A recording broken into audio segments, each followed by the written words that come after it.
Hiwalayang Daniel Padilla at Cathryn Bernardo, prank lang di umano, buong detalye alamin.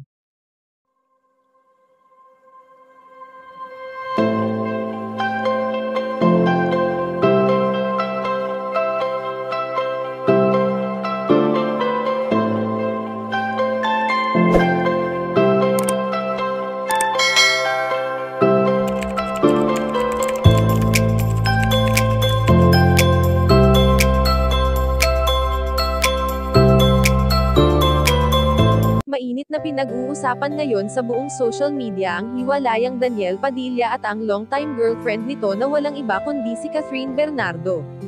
Alam naman natin na marami sa mga taga-suporta ng tambalang Katniel, ang lubos na nagmamahal sa kanila simula noon magpasa hanggang ngayon.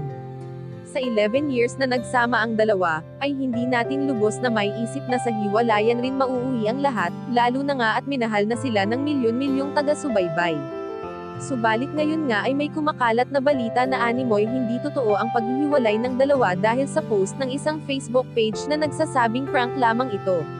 Narito ang mga screenshot, at kayo na ang humusga ganong isinapubliko na mismo ang paghihiwalay ng dalawa.